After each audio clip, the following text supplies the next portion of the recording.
without the sunglasses. All right. Anyway, welcome to... No, I didn't ask you to take them off. I was just making a comment.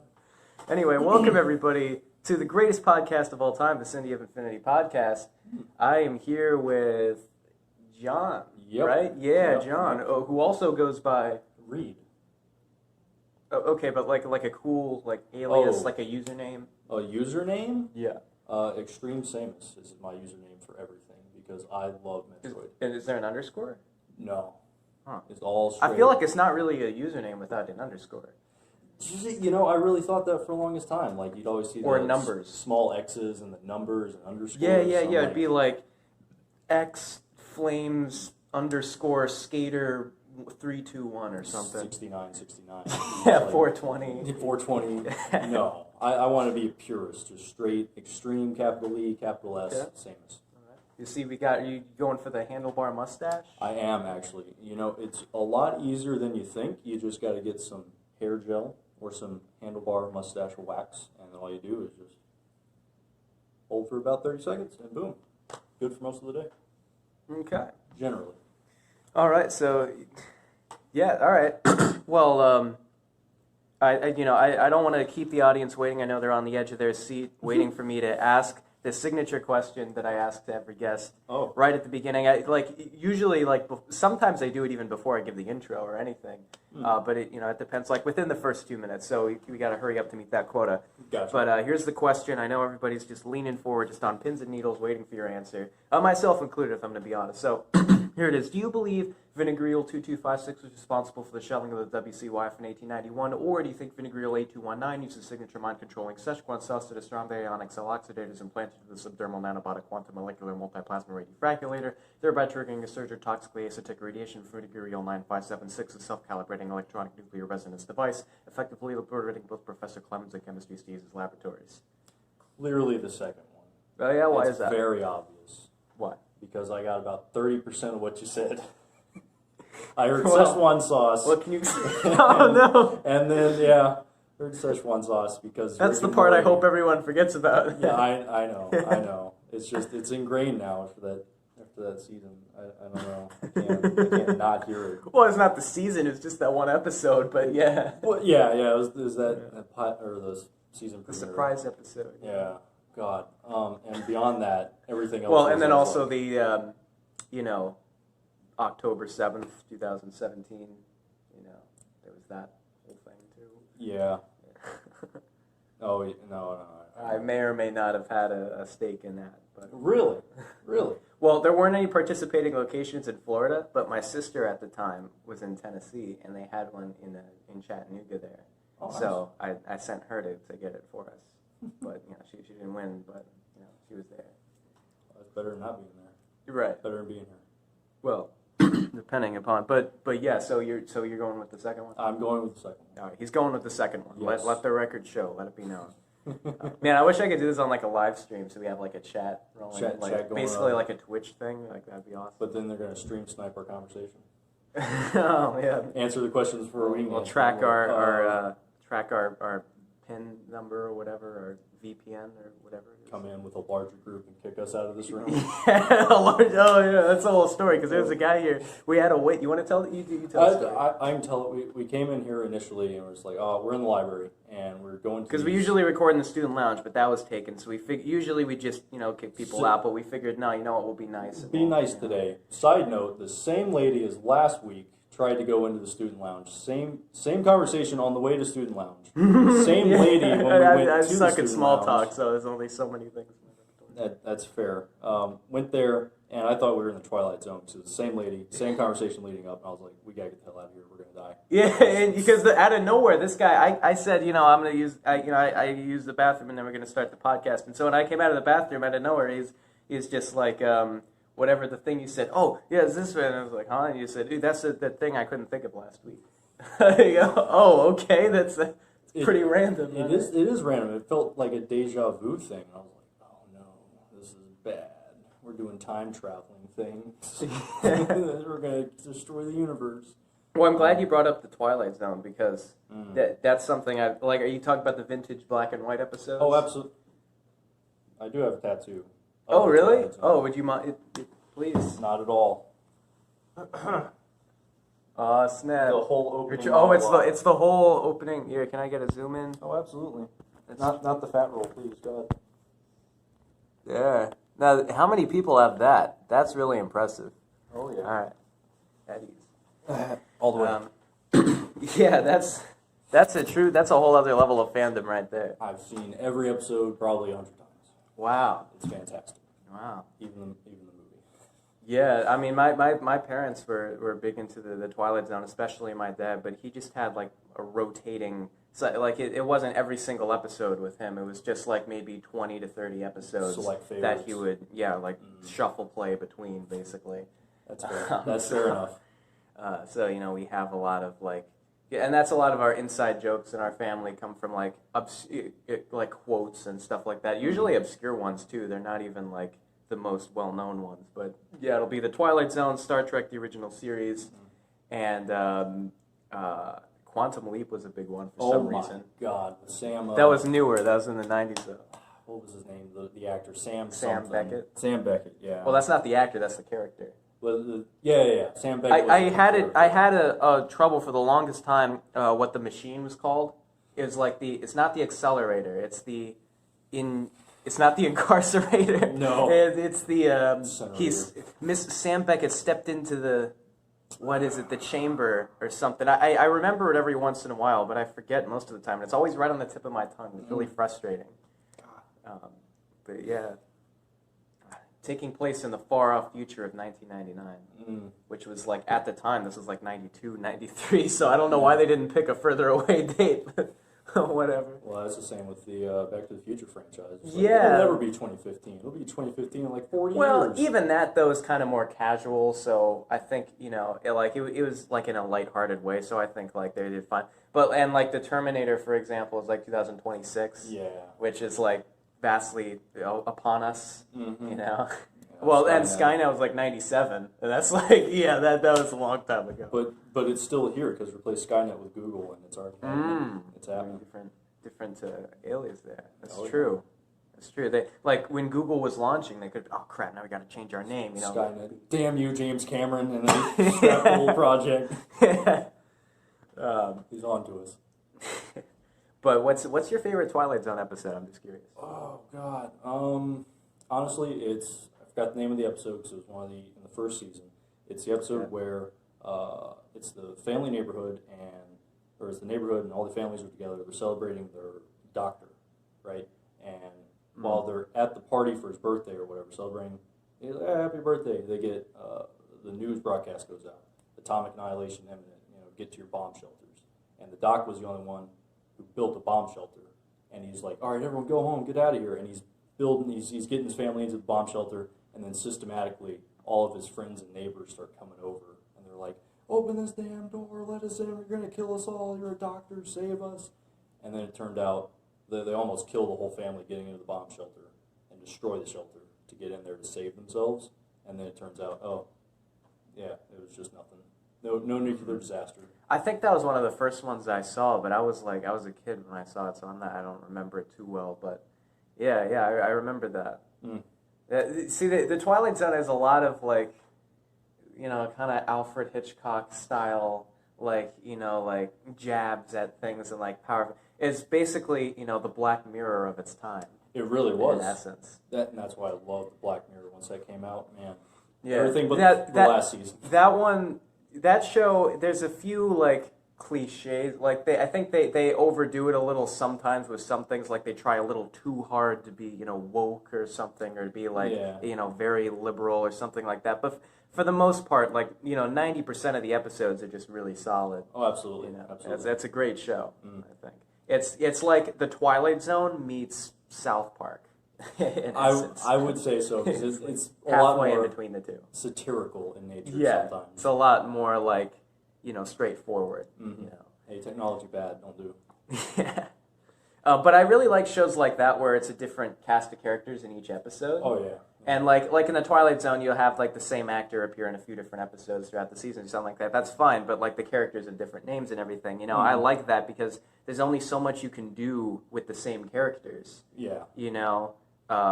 like, like South Park, for example, they kind of exhaust, like, yeah, we get it, it becomes predictable, like, oh, yeah, I bet, Cartman's not going to like that, and then, oh, here comes Kyle, and this is going to happen, and, oh, Kenny's going to die again, like, is it, it's the same, You the struggle same things to with create that. new material. Exactly, so the characters can be kind of an obstacle in that regard. Now, obviously, characters are a powerful thing that you can use, in a show like Futurama, maybe, or in, like, even The Simpsons, or I haven't watched any of the episodes from like the last decade or so, but I'm told I'm not missing out on much, but it's, at a certain point you exhaust those characters' arcs, and it's like okay.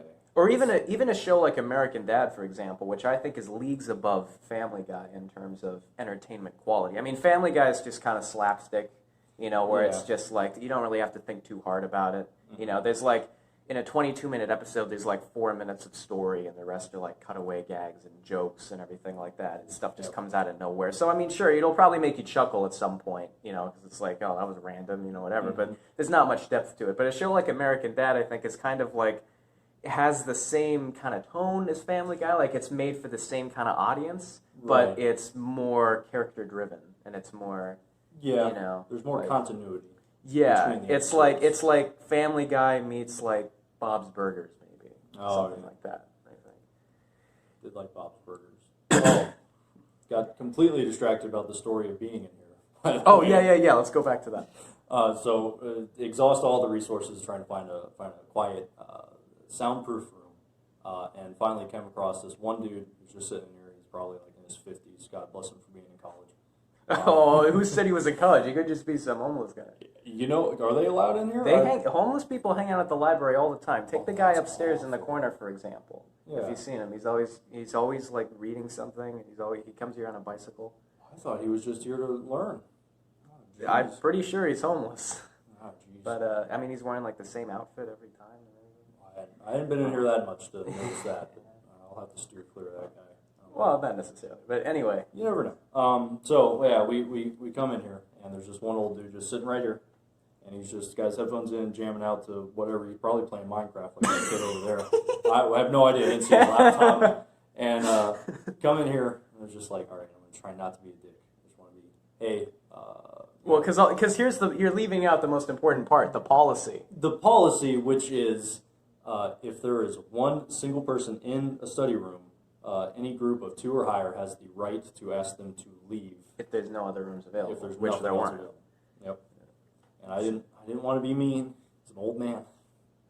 Wanted to be nice and polite and give him his time to play Minecraft and let's jam out to death metal. Who knows what he was doing. Well, I mean, the thing is, like, did he need this room specifically, or could he have just found any of the tables out here in the library? Literally, like it's 7 just like tables desks. that are just Yeah, so it's like it basically the only reason you'd need a room like this if you're doing something that's a lot of audio. Right. So if you like have headphones in and you're just like doing like math or whatever on your laptop, you don't need a room. But if we're doing a podcast, we'd be asked to leave within seconds if we did this like not in a room. Like if we just went out in the middle of the library, all right, everybody, what up, immortal jellyfish? It's time for the We'd probably get there in the library and be like, out. What are you doing? Has security drag us down. We'll get served or notice that we've been banned. Mug shots and everything. You know how inconvenient that would be. I'd have to like ride my bike like 8 miles to the next library whenever I need to like print something. Hey, why is your homework late? They tased me in the library and put my mugshot. I can't go to the campus anymore. You see, I have this podcast. What had happened was, but that was the story about the old man and the seat. Old man in the seat. Whatever he was doing. That's a perfect title. Well, what was it after that? American Dad. We're just jumping all over the place. Yeah, all over from Twilight. Do you want to talk about TV? Is that what we're talking about? Okay. You mentioned sitcoms. Do you like sitcoms? It is my own personal hell if I was ever on a sitcom with like a laugh track or something. Oh, dude, you took the words right out of my mouth because there are some people in my world that like shows like, The Big Bang Theory or That 70s Show or something like that. I personally find those intolerable. I cannot stand those shows.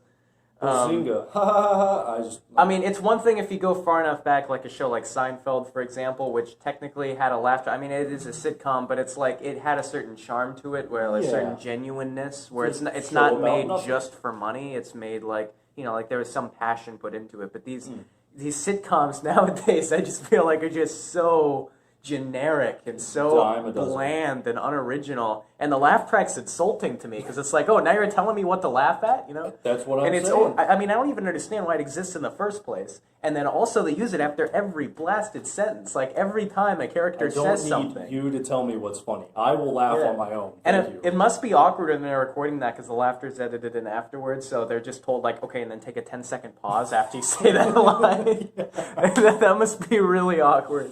Because it's one thing, like, if you're rehearsing for a play and they're like, okay, we know the audience is going to laugh or applaud or whatever after that, but that's happening live, so that's different. Right. But when you're recording the episode, you got cameramen and everything, it's like, and 10-second pause.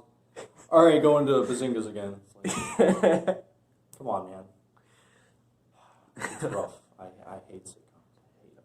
Seinfeld had some originality. Had a fresh idea. The pioneering days of sitcoms. Mm-hmm. Well, not really, because they were like black and white sitcoms and stuff back in the day. Honeymooners. The Brady Bunch or whatever, and like the stuff. Like you go on like a TV Land, that channel, it's got like all kinds of like black and white stuff and everything like that.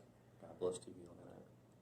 I mean, there's also something. I mean, like by extension, then do you mean like late night comedy shows too, like something like Saturday Night Live or like the Late Show or the Tonight Show or whatever? Because those technically have laughter, and they're not laugh tracks though. It's filmed from a live studio audience. Yeah, it's a live studio audience. So how do you feel about that? Well, like Jimmy Fallon and who's Jay Leno. I don't think he hosted anymore. No, he's not. He's not anymore. But they're funny guys, and I think there's a bit of a difference because it's real, right? It's genuine reaction, even though they're probably being paid to do their. Yeah, well, not really, because I've been told by a few reliable sources that a lot of the conversation is scripted. Really? With the guests and stuff like that, like they know ahead of time, like the questions they're gonna ask and what the general. Yeah, and they're like, they usually have them on there to promote something. So like they'll do their research and know this new movie's out on this date. It's got this person in it and it's gonna be about this, and everything is like, so talk about your new movie or something. I was like, right. But yeah. That's fair. I think it should be used as the platform, not a comedy platform like a sitcom, but more of like that pop culture. Like you said, hey, promote your new movie or whatever. It's like, new Black Widow's coming out. We have Scarlett Johansson. Yada yada. That's fair. Saturday Night Live, on the other hand, is a whole other beast. That's sketch comedy. That is, what do you think about stuff like that? It is hit or miss, and when it hits, it's hysterical. When it misses, I feel the same way. I feel the same way. Man, we are like exactly. I think Saturday Night Live is a very polarizing thing because it varies a lot. And I think it always has. Some people say like, oh, Saturday Night Live used to be great and now it sucks or whatever. I think it's been about the same. I think it's always been hit or miss. They've always had really good ones, and I think they still do. And then they've always had ones that just are bad, and they still do. So, I think it's about the same. The only thing that's really changed is like the cast, basically, which I personally like. And that's their biggest strength. They went from because if you have the original cast from the '70s that are like 60 years old, Dan Aykroyd and not all of them are still alive though. Yeah, so, like God bless them, Chris Farley and John Belushi. David Spade's still alive, though. David Spade and is still Adam alive. Sandler. Adam Sandler's still alive. For he did come out with that new movie, which is pretty good. Cutting Diamonds, something Cutting Gems. Never heard of it. I'm not the biggest Adam Sandler fan, but to each their own. True. 51st Dates and Happy Gilmore. That's about it. Well, Click is another family favorite of mine. We grew up watching that movie a lot. So I did see Click a number of times. Anyway, so yeah, you never go to Bed Bath & Beyond again. You're scared of it. Anyway, like SNL had some of the most famous sketches in the world. Right? Yeah, Chris Farley pioneer sketch comedy. Absolutely. Brought it to the mainstream. Mm-hmm. And then it became hit or miss. You got Key and Peele, and then the Chappelle Show, which I gotta be honest, the Chappelle Show never made me go like, I was always rolling with laughter. Yeah, I still never watched that. Oh, it's fantastic. See, the new thing they got going on is like a stand-up comedy is kind of making a comeback. I feel like in the mainstream and on True TV, I'm not a biggest fan of True TV. I like Impractical Jokers, which is like their #1 show. So like at any given time, it's probably on. So I watch it like for that. But and the Carbonaro Effect, I occasionally tune into. That one's all right. Yeah. But pretty much everything else True TV has is just bad. Like Laugh Mob's Laugh Tracks is probably the biggest example. I've seen a combined total of probably 5 minutes of that show, but it's bad. It hurts so much. It's like stand-up comedy, but even worse. And I'm not a fan of most stand-up comedy. I don't think it's like insultingly bad, most stand-up comedy, but I just feel it's sort of just meh.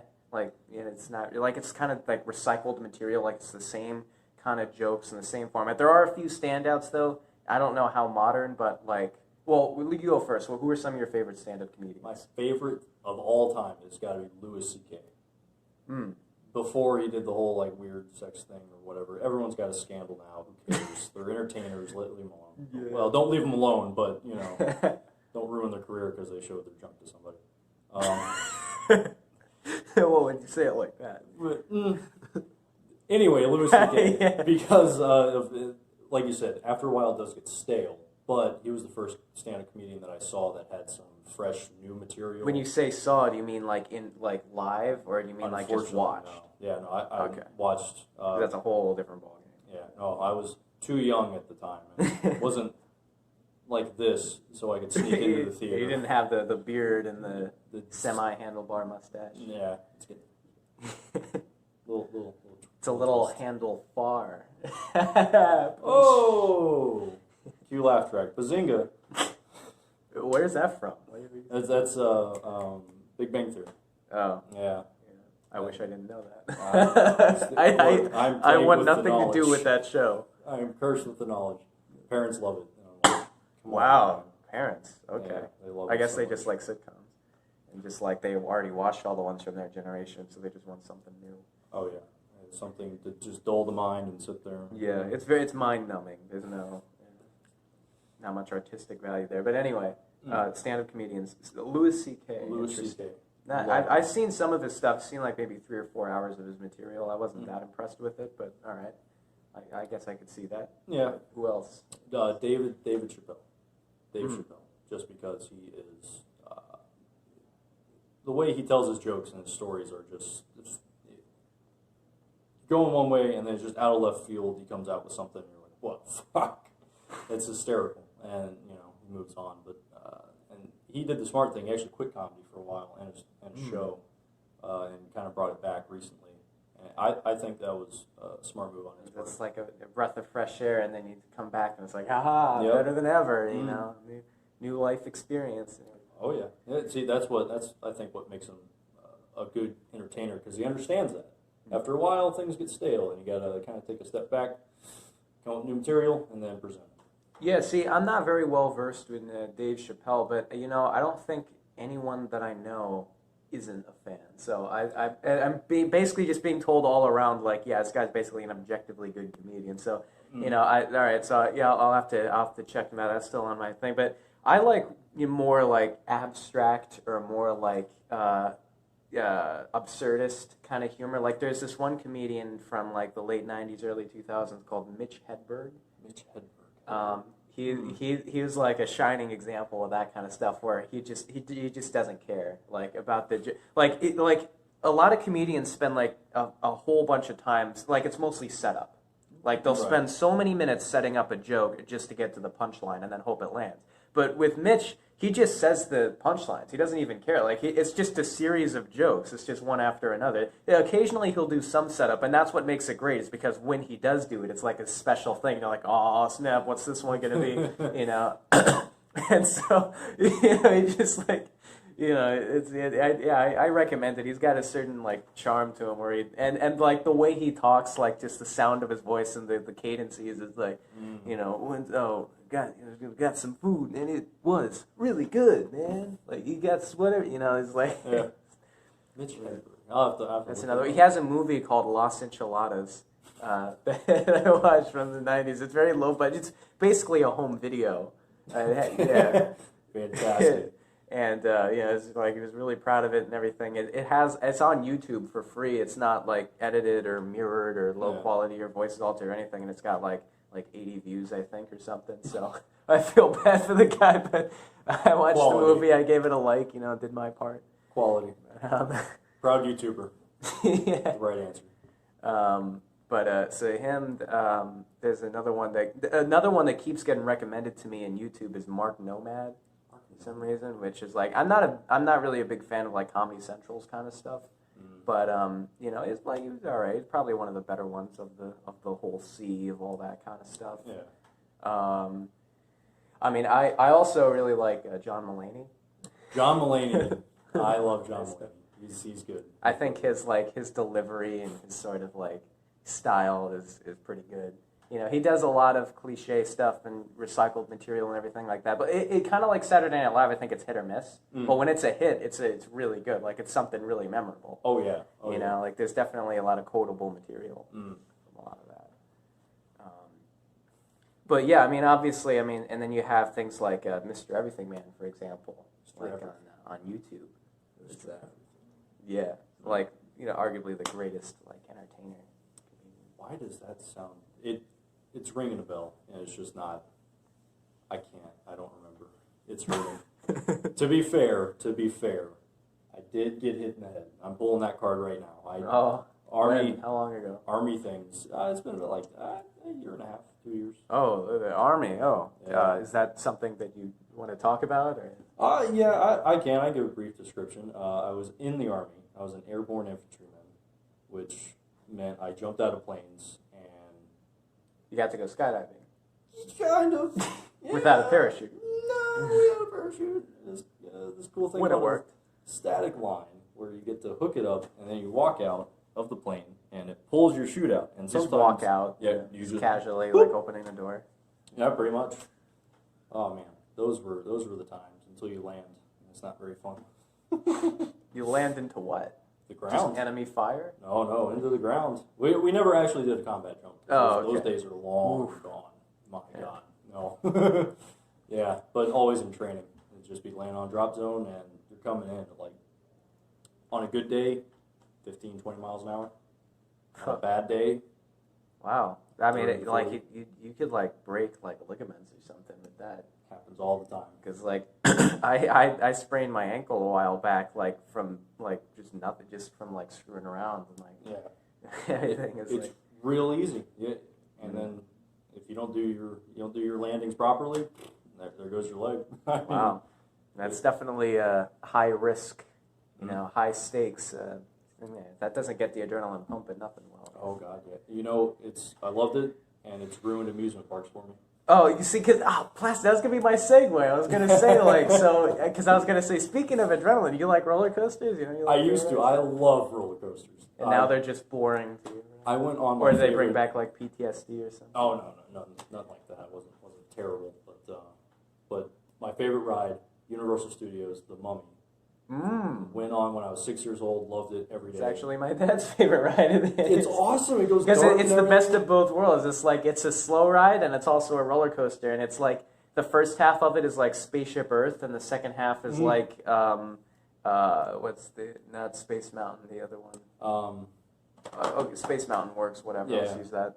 I know the other one. I've been on it. Yeah. I know what you're talking about. But yeah, that's why I love The Mummy. Went on The Mummy as soon as I got back from the Army. I'm sitting in there. That's the first thing on your bucket list before I reunite with my family or my friends. Before I literally off the plane anything, I just want to go right Universal. to make sure I fly into the Orlando airport. I want to get a shuttle to Universal. Year-round pass. Let's go. Come on. Not even changed out of uniform. But no, there's not even time for that. Yeah, hell no. So I get in and I'm going. I'm just like, yeah. And that was the whole ride. Yeah, I was just, and then it was over. And I'm like, that was it. Did I get tricked? Is this the wrong ride? Yeah, this ride would have been a lot better if I'd gotten my cup of coffee. It was just nothing. So Army was fun, but now I can't ride roller coasters. But the Mummy was fun. Oh, they don't do anything for me. Really? No. Have you ever been to like a Six Flags or something? Oh God, yeah. Oh yeah. Have you been to it post-military? No, not at Six Flags. No, just because I remember riding. What was it? The roller coaster, the Boss. I think it was what it was Which called. one is? Which park is that? There was one in Tennessee. I think it was near Tennessee. Memphis. No, there was Tennessee. Is Atlanta, Georgia?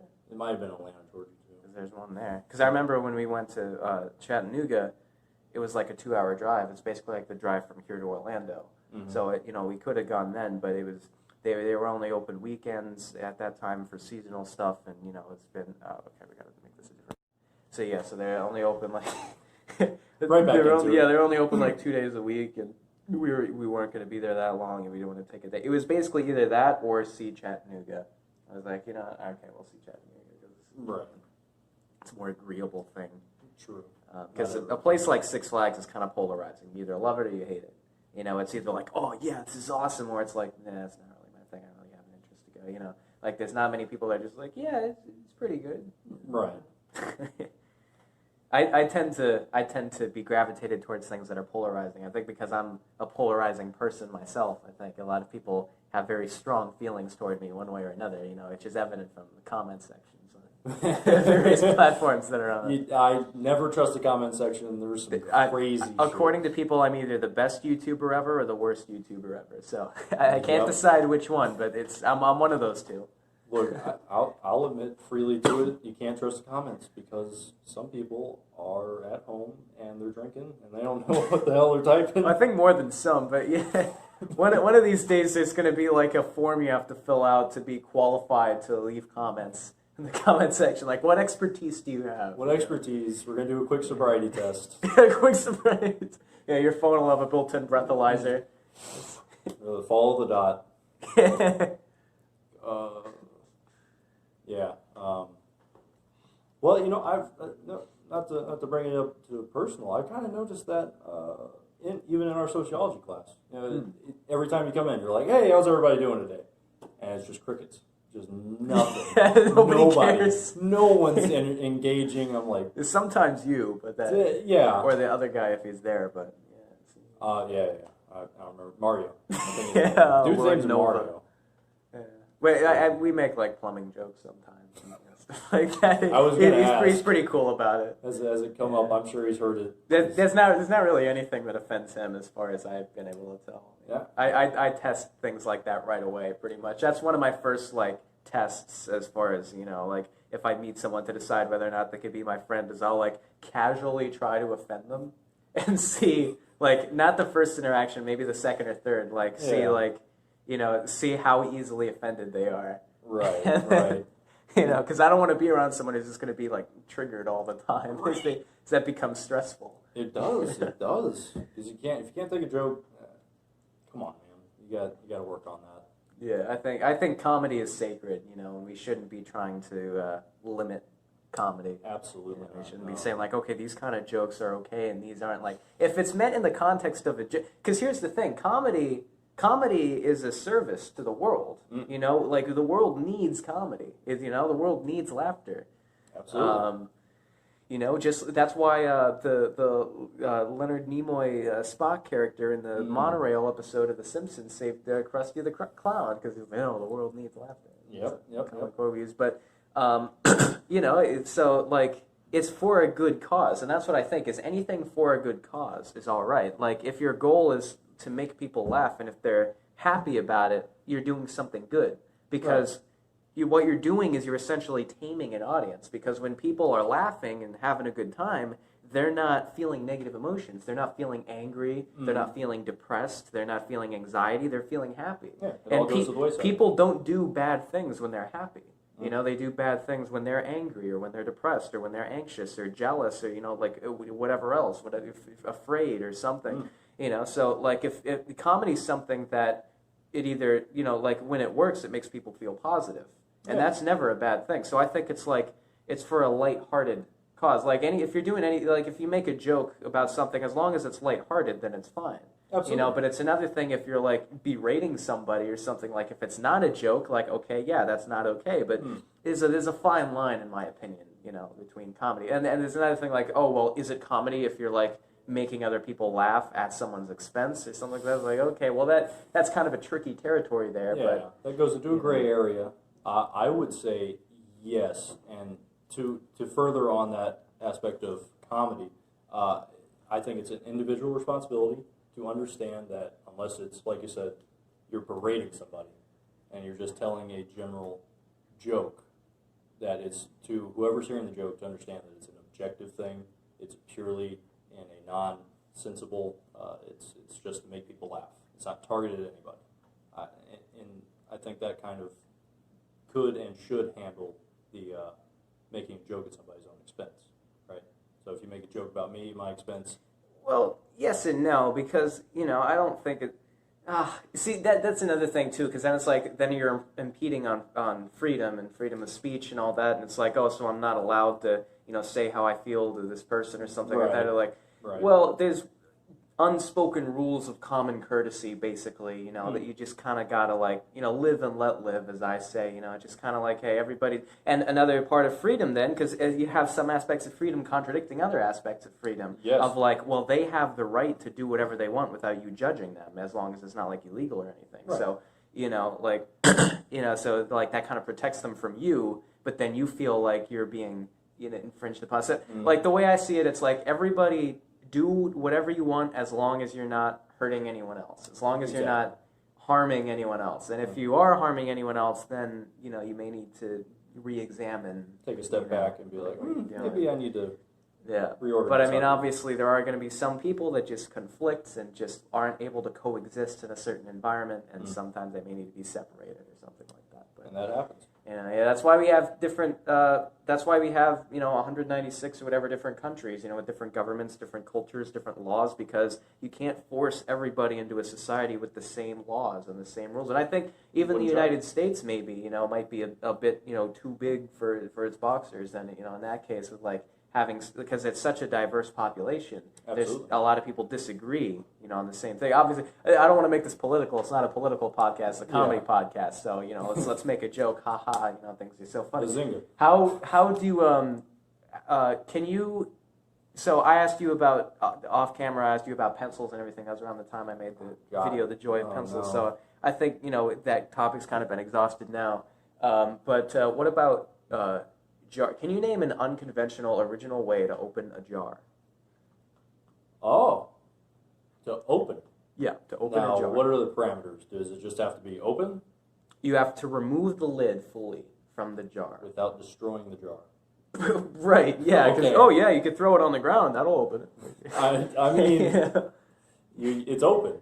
I actually without injuring the jar. I actually can, and we tested this theory one time. I was on a range. No, you already practiced for this question. A little bit. This was a while ago. I was on a range with my buddies, and we put a bottle out there, and he said he was such a good shot that he could shoot his weapon, his rifle, and skim the bottle, kind of like that bottle open challenge where they kick it, but with a bullet.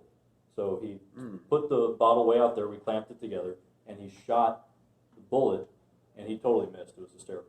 But the idea was that he would skim the bottle top, and it would spin it and fly off. So I think, yes, that could work with a jar, provided you're a decent shot. And I think it's actually been done. So with a bullet? With a bullet, yes. Basically. Shooting it. I guess that counts as unconventional. All right. Yeah.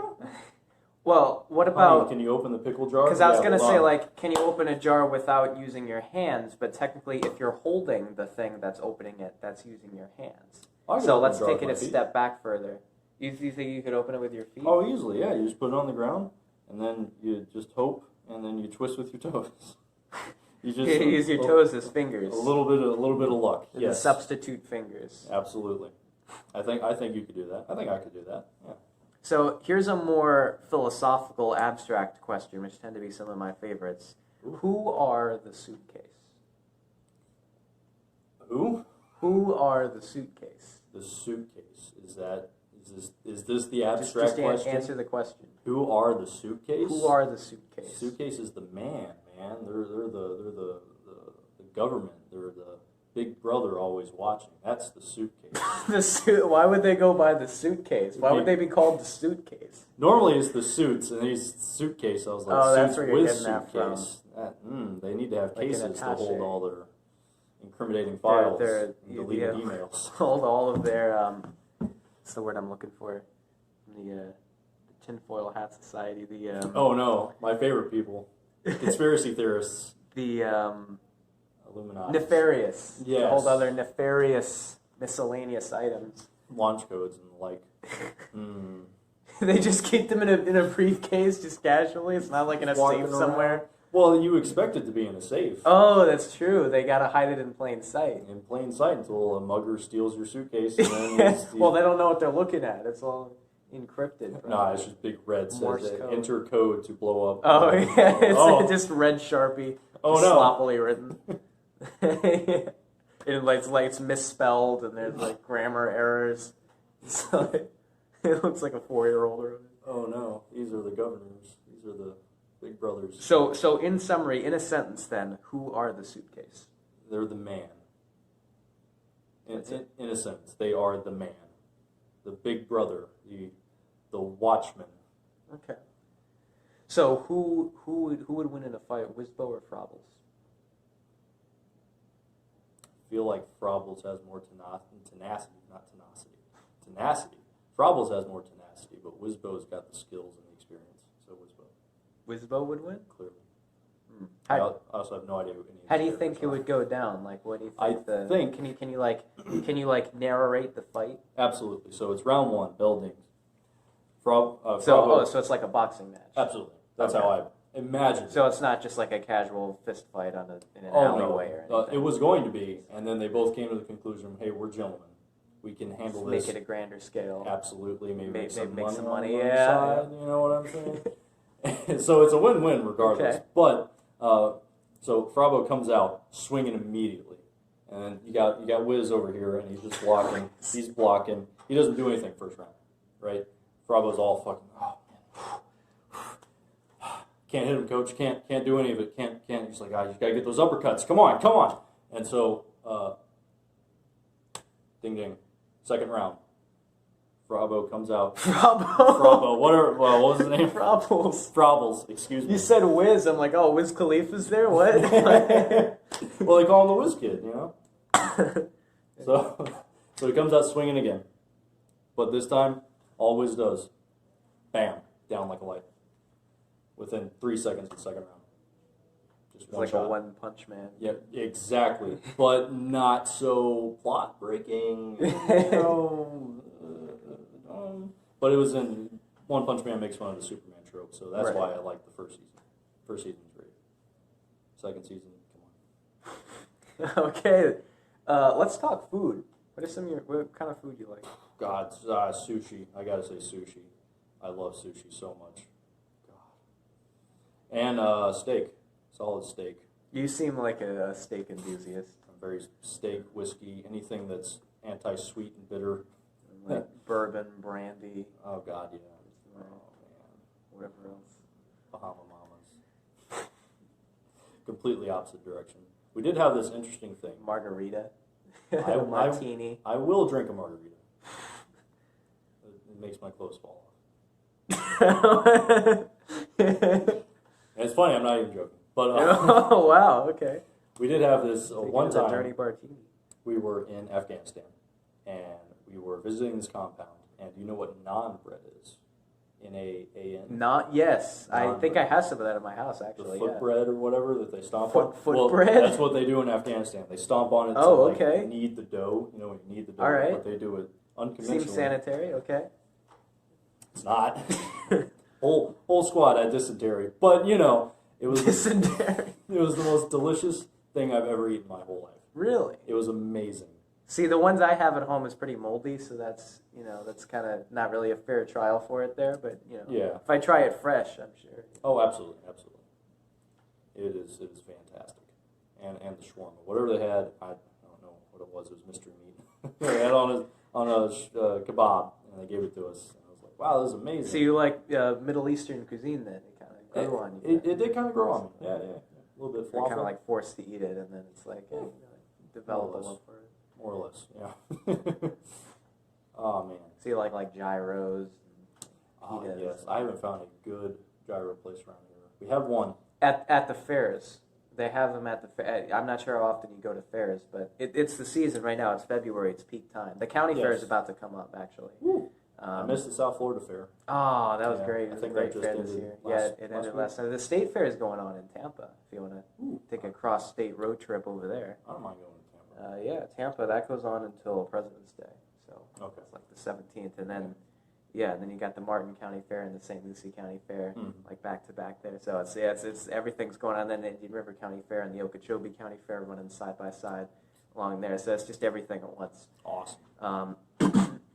Well, I mean, I wish they were spaced apart through the year, so that it's like Year-round type deal. Yeah, but whatever. Anyway, that's off topic. But yeah, at the fair places, there's always good and unique food there. Oh yeah. But gyros are usually something that stands out. Actually, at the South Florida Fair, they have the $2 Tuesday thing, and they a lot of the food vendors have $2 food items, and a lot of times it's just a sample thing. Like they'll have something like this stand has donuts for $4. They'll give you a half donut for $2. So it's like it's not really that much of a savings, but okay, it's a size you wouldn't ordinarily be able to get. Something to But try. this pita place, or it's like a gyro, whatever you want to call it. It's like $5 or $6, and they had one for $2, and I'm like, okay, so is it just going to be like a sample size? But no, it's the full thing. They give you like the $6 thing, this size, for $2. And there was a huge line. We waited like 15 minutes to order, and now I know why.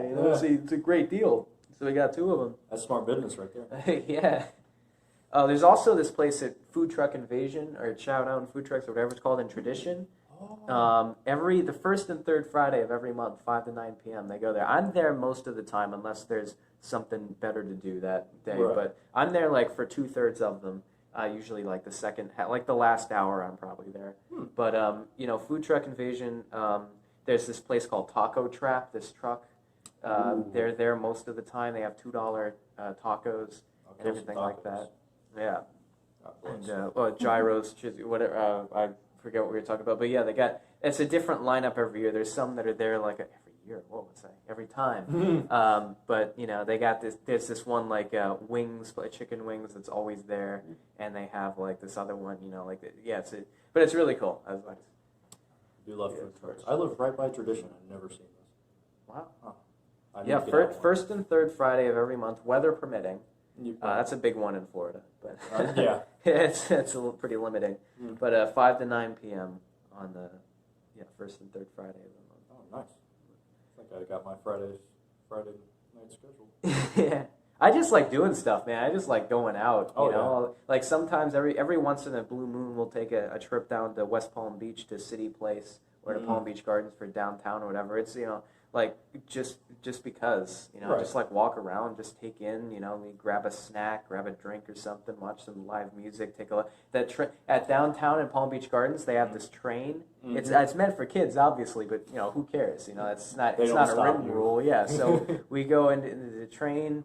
They don't even charge us tokens because they feel bad for us. They're like, yeah, if you want to, I guess, for like 4-year-olds, but hey, get on, I guess. Yeah. And you have to, scrunch down. And like, I'm 6'2", I gotta knees are in get there. into a pretzel, yeah. So it keeps me flexible. Oh, absolutely. It's always good to be flexible around kids. I mean, wait. Oh, wait, what? Don't take that out of context. You said that intentionally. Gonna be on a soundboard later on, be on trial. Yeah, see, if I was more tech savvy, man, like if I knew how to edit, I would do, with this podcast, I would make like a 10-second preview of the podcast on tonight's episode of Vicinity of Infinity podcast, and then it would just be like the most controversial snippets that I could possibly take, and I would edit a sentence to where I'd edit out the word "not" or the word or whatever, and just make the sentence this thing just has a hook. If you say, I am not racist, oh, I'm racist. But it's got to get the perfect moment. It's I'm not racist. Have the thumbnail moment there and everything. It'd be should I be flexible around kids? It's oh, wait. Yeah, and just to get them hooked on the episode, and then I'll have a theme song or whatever, and then get into it. Who's this bearded man touching kids? I gotta watch this. I gotta watch. Yeah. So who's this bearded man touching kids? I gotta watch this. Well, who's sicker in that case? Yeah, I don't know. All the people that would want to watch that. May have some tips and tricks for me. Yeah, we'll just edit in like, apart from 20 minutes earlier in the conversation, we're talking about whatever cooking or whatever. Like, yeah, I know all the secrets, whatever. And then we'll just edit that into the sentence. I know. You got to be flexible around kids. I know all the secrets. There's a secret code. It's the man Big Brother's always watching. Yeah, you can just mishmash everything. But luckily for you, I don't know how to edit it, so you're safe. I'm still gonna be on a government watch list, but at least they don't have the. Well, you have military service under your belt. You already, Oh no. That's a bad thing. I would think that would make you super slightly more exempt from anything. A little bit. Because you'll watch Live PD or something, and if they have some guy with a DUI or something, it's like, oh well, he's a veteran, let's just give him a warning, whatever. Yeah. So what if I'm drunk? I have PTSD, whatever. All right, well, someone just give this guy a ride home, and just don't let it happen again. That is nice. I do see that. But if it's just some 22-year-old, frat boy, basically. It's like, he's going to get the DUI. Oh, absolutely. And that's fair, I guess. Maybe, I don't know. Selectivity. But what kind of music do you like? So I've changed my music taste dramatically. Oh, wow. Okay. I went from what to what? It's several changes. I went from classic rock, just like Black Sabbath, AC/DC, the hair bands of the 90s, Aerosmith, Journey, Europe, and all high school. That's all I listened to. Joined the Army, and I immediately went to J-pop and dubstep and just hardcore metal. That's different than the other two. Oh, absolutely. It got weird. I do blame the I could see metal in the military for sure, absolutely. But as far as the other stuff, it is a melting pot in the Army. It is. You get all kinds of cultures, and I didn't know what dubstep was. I'll be honest. I knew it was kind of like the wub wubs or whatever. And then I joined the Army, and the dude was just like, "Yeah, dude, listen to this," and I was like, "Oh!" My whole world, my whole universe expanded that day. I was like, "Wow, I've been missing out." My God, these are all toilet sounds. Sometimes it gets like that. I'm like, all right, this is like kids banging on pots or something. And that's when I switch over to the heavy metal. Okay. Right. What kind of heavy metal? What bands and stuff? All-time favorite, Iron Maiden. And there's some maybe they're not heavy metal. There's kind of classic rock. That's fine. I take them as heavy metal. Any rock or metal? Sabaton. Brothers of Metal. I'm blanking on the Dragon Force. Duh. Oh yeah. Love Dragon Force. Nice. Dragon Force. Very unique sound. Speed metal. Very impressive. Powerwolf. Powerwolf's one of my favorites. Venom of Venus, and Sanctified with Dynamite. Forget about it. Okay. Yeah. That's just me. Those are my hardcore metals. Interesting. I'm sure the comments will say, "Yeah, it's not real metal, but whatever." I like it. Well, I don't think anyone's going to say Iron Maiden isn't real metal, but, Those were the days. A lot of people are just biased towards things they grew up with, That's true. So it's can't really I think a band that, was from the same era and genre, but just kind of got left behind for some reason is Dream Theater. I think they're very underrated. I love Dream Theater. And then obviously you have bands like Rush and Styx and all that aren't really as metal, but they're more rock. Like the sort of classic rock, psychedelic rock, kind of like a harder version of something like maybe Pink Floyd would do or whatever. Right. But yeah. So what do you listen to now, primarily? I've officially, recently, hence the beard and everything, switched over to heavy metal. So I got rid of the J-pop and the dubstep. I was like, all right, it's enough of that. So if we look at your playlist, it's going to be pretty much all headbangers. Oh yeah. Except I don't do the headbanging anymore. I'm too. Army takes a toll on you. So you just kind of I do the little head nod from afar. I enjoy this. Can you do the growl vocals? little screams? I can't. Because when when you grow up singing along to your favorite songs, you're able to imitate that to a certain extent. For a while there, I used to do, when I was a kid, Aerosmith, The Dream On, when he goes that super high pitch. Yeah. I could do that. That's almost a scream. Almost, yeah. And then I switched over to this, and I'm like, I can't. I'm like, yeah, singing the lyrics, and he does the scream. I'm like, I can do the high screams if I build up to it, if I'm warmed up enough. But the low ones, that takes real talent. To do like the gargly, like guttural. Yeah. Dude. Like I was told, like just belch, like just do like your fried vocal, like a belching thing, and then turn it into vocals, which is like, that works to a certain extent, but it doesn't sound right. Like it takes experience. Maybe in a few years I'll be able to do it. Right. It's still learning. I mean, I could do the vinegar eel sound of it. So it's like, that's a start. I guess halfway there. Kind of like, who does that a lot? Like the zombies from Minecraft. I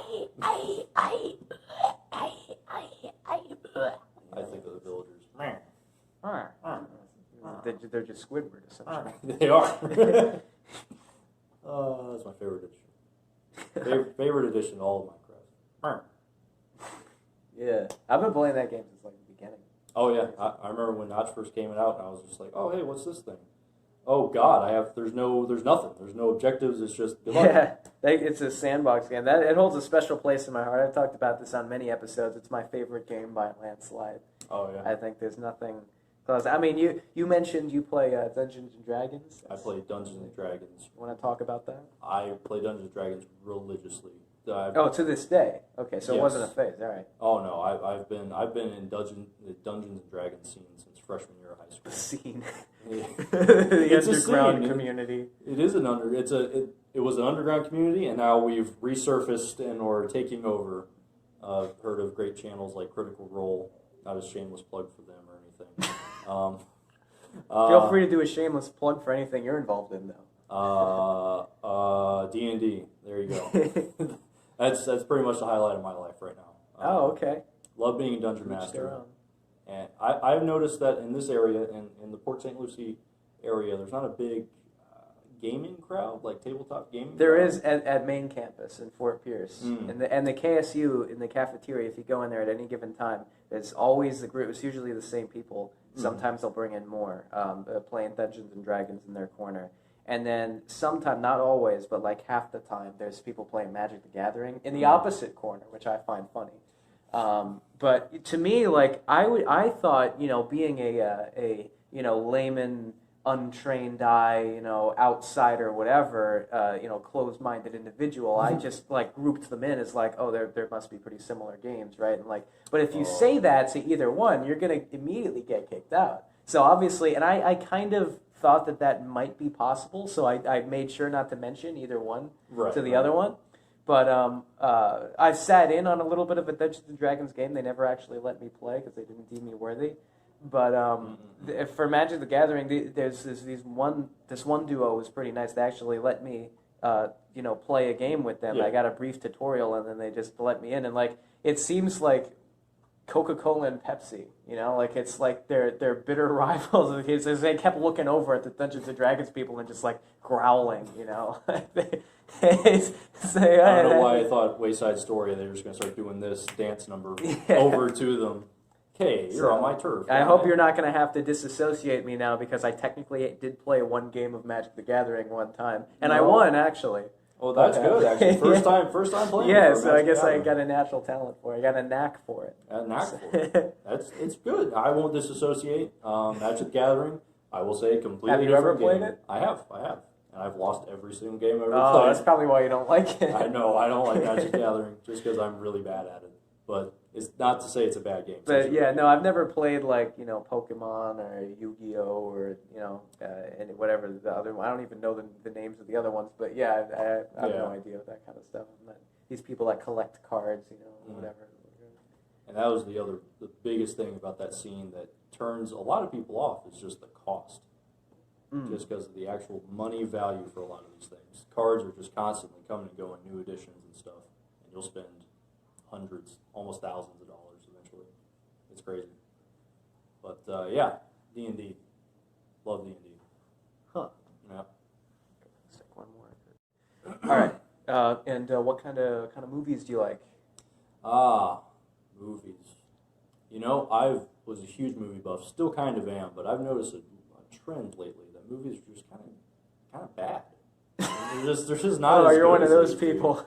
Like, Well, because there's only so much original material you could tap into, but I think there's a lot of original concepts still. the stuff is still coming out. One recently was it called Parasite? I think it was on Netflix. That was really good.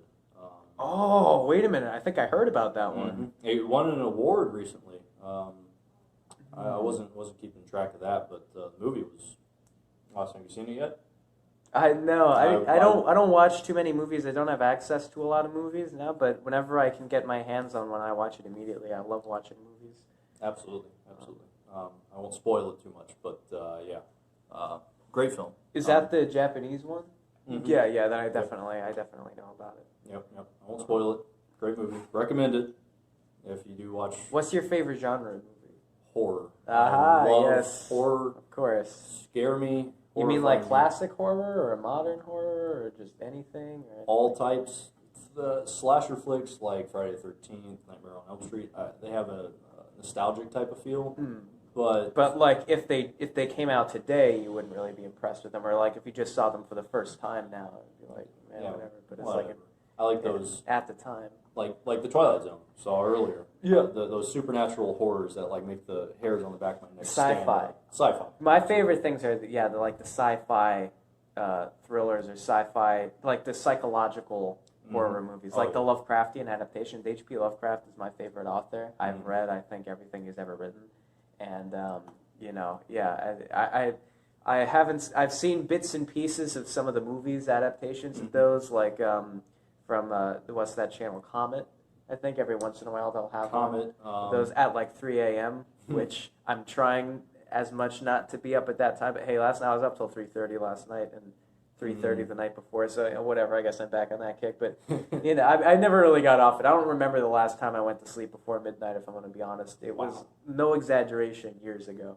That's how I am. But yeah, so they'll be on sometimes late at night, but I usually get suckered into, like, if I do, I try not to watch, like, TV as much in general, and when I do, like, just not, like, late at night. Right. But when I do, it'll probably be, like, Futurama or, like, whatever's on, if Family Guy I'll settle for, like, Something. if I get desperate. Yeah. Well, Adult Swim has some weird stuff nowadays, like, some of their live-action shows and everything, like, I don't even know what's going on. Like, Kirk Andre show. Yeah, well, that's different. That's just more like ADHD stuff. Like, I actually really like that. It's good. But as far as like just some of the stuff is really trippy. It's like I'm not always sober, but when I am, like, I'm just kind of confused more than anything. And I know what it's like for sure to like be up in the clouds and be like, oh, this is awesome. Like Off the Air is a great example of that. The show. I don't necessarily watch that on TV, though, because they have a lot of it on YouTube, full episodes of Off the Air and such. Right. But, so that's a good example. They have the Dream Corp LLC or whatever, snippets of the one, like, and they have these shorts like This House Has People in It or Too Many Cooks or whatever. Oh, yeah, I was about to say Too Many Cooks. God, they'll never... Too Many Cooks? They just go for that random stuff. They try to be like David Firth. They should recruit David Firth, I think, to make like shorts for Adult Swim. Or maybe the Don't Hug Me, I'm Scared people. Oh, my God. They're coming out with a third season to that? Season? Or Don't Hug Me, I'm Scared? What? It was a 6-installment series. You can call them a season, I suppose. They're coming out with new stuff. Really? Because I'm subscribed to their channel with notifications, and I never got notified with anything since Don't Hug Me, I'm Scared 6. I swear I saw something like that. Maybe it was a film theory video I watched. They always got a theory. I like him. He's good. Not always correct, but hey, it's a theory. So. Yay, that's just a theory. Yeah. If we're talking movies, the one movie I could always recommend is Telefantasy. Never seen it. Telefantasy. It's from 1978, directed by Bob Chin. So if you have to type that in, some buzzwords to get that up there. I don't want to spoil it for you, but it's got some songs in it. There's this one song in it that starts at, I believe, 31 minutes and 32 seconds, I believe, if you want to timestamp that. Love Stew. I've yet to find that song anywhere else. It's not in the credits, and it's not in the credits, and it's not on YouTube or any platform that I can find. There's songs with the same name, but they're not the same song. I can't find that song anywhere. I'm really upset about it because it's a catchy song. But it doesn't exist. It's one of those. I guess, but I mean, effects. it's like studio quality kind of in the movie, so I'm surprised I can't find it anywhere else. But yeah, yeah. What a great name of a Love song. Stew. I still memorize all the lyrics and everything. God bless. But yeah, Telefantasy. Anyway, so like, what do you think the Reptilian King's up to right now? Probably plotting our destruction, if I'm being honest. How? Like, Well, what's his current like Doofenshmirtz like scheme? Like, what's today's thing? Well, I pictured him as more of a cunning individual. Oh, okay. Subtly integrating in our society and then take it over. But if you want to go Doofenshmirtz route, Trying to sure. take over the triplanetary system. Yes. God, I never thought I'd have to remember that show ever again. Well, Phineas and Ferb was great, man. It's pretty good. It was solid until you see it 1,000 times because you're a little cousin. To be fair, I haven't seen it in like 5 or 6 years, but I'm pretty sure it would still hold up. It's one of those shows that's just like it's good. It was pretty solid for a while. I enjoyed it.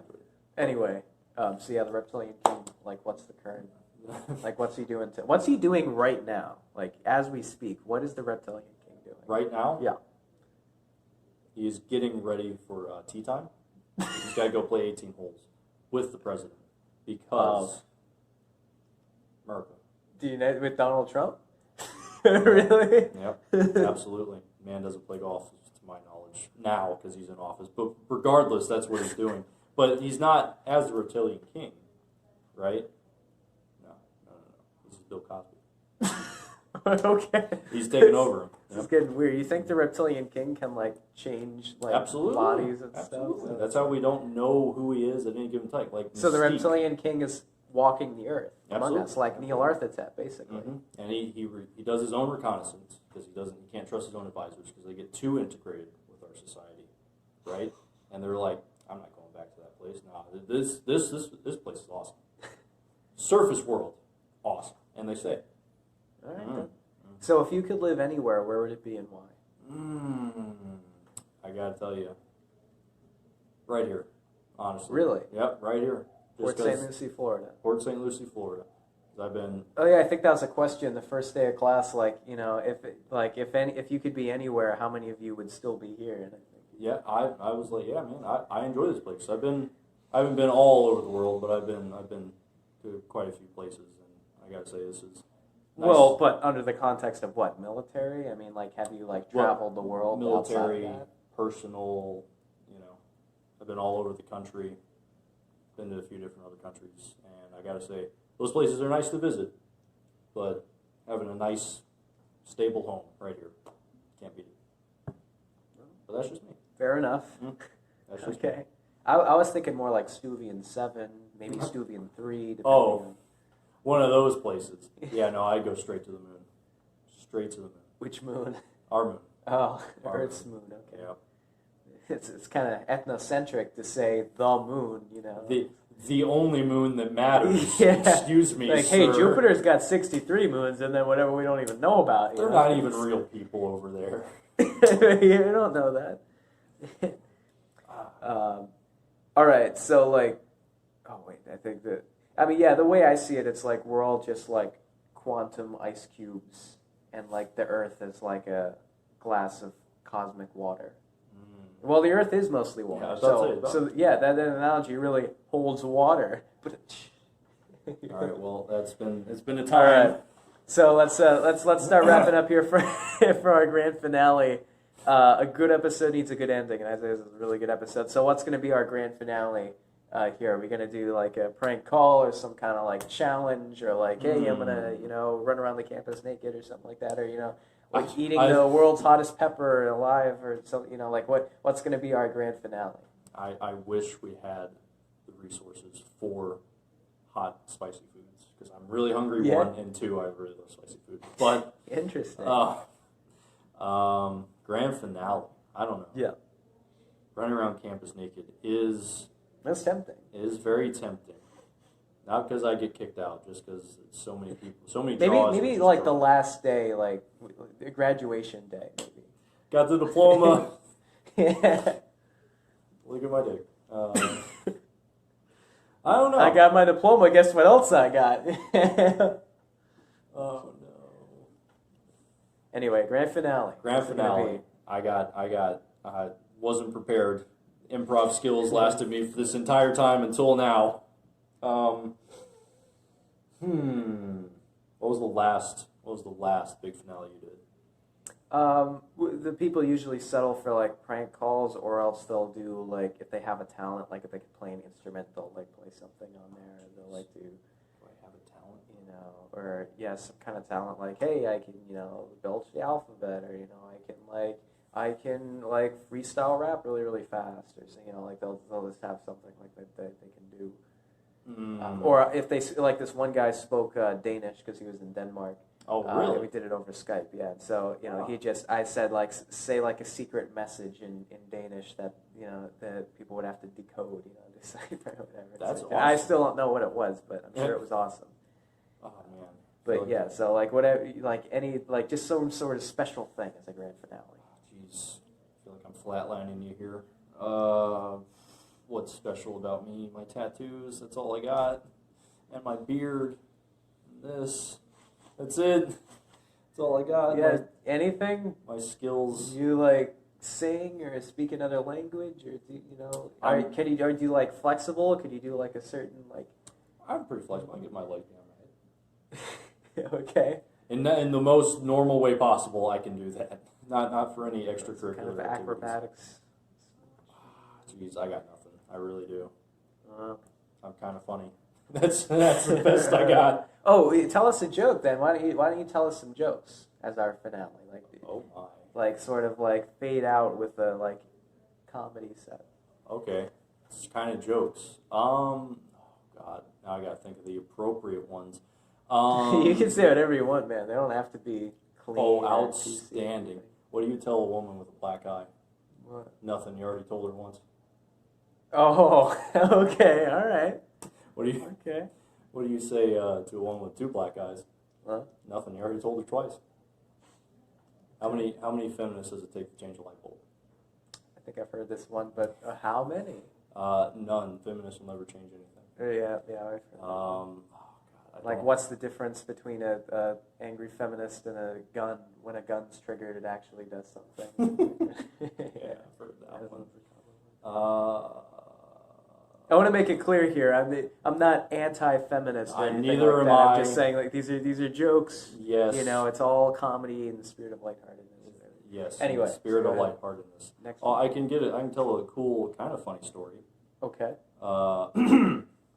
So actually, you can see it right here. I got stabbed in the kneecap. Okay. It's not something everyone can say. No, not everyone can say that. It was during training in the Army. So in the training, I was running, and so they would practicing on covering fire, right? So the dude's over here on this side, he's covering fire, I bound up, and then before I covering fire, he bounds up, right? Make sense? Well, the very first time I did it, and I ran to my cover, and I literally tripped over a root and took my knee down on a stick. Stick went in, I pulled it out, and I was screaming for a medic, because I was like, I'm hurt. And all the guys were like, oh, he's just pretending he's hurt. He's pretending he's down. Oh, no. So they come over with no bandages or anything, and they mock, start wrapping up my knee. And I was like, guys, I'm actually hurt. I need to get out of here. This isn't training. I'm not kidding. And they ended up taking me over, put me on top of the table. The medics actually came out. And the other fun part was they were like, hey, it's in your knee. We're going to have to cut your trousers off. Completely cut your pants off. I was like, I'm not wearing underwear, man. It's 110 degrees out here. He's like, sorry.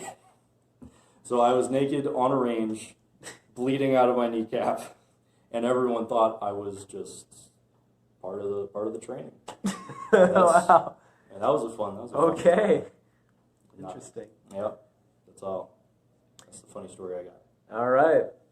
Well, all right. So why don't you take us out here with the sort of quote of the day? Like at the end of Welcome to Night Vale, they have the proverb of the day or whatever, like something like that. What do you got for us? Sorry. Proverb of the day.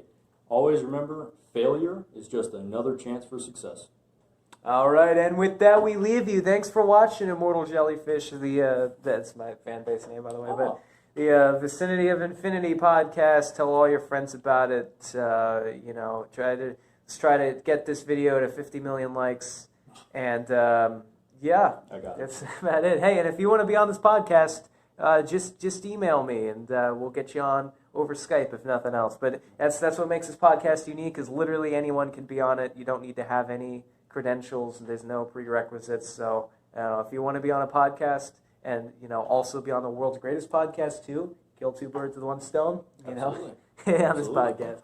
All right, thanks for watching, everybody, and see you next episode. Awesome.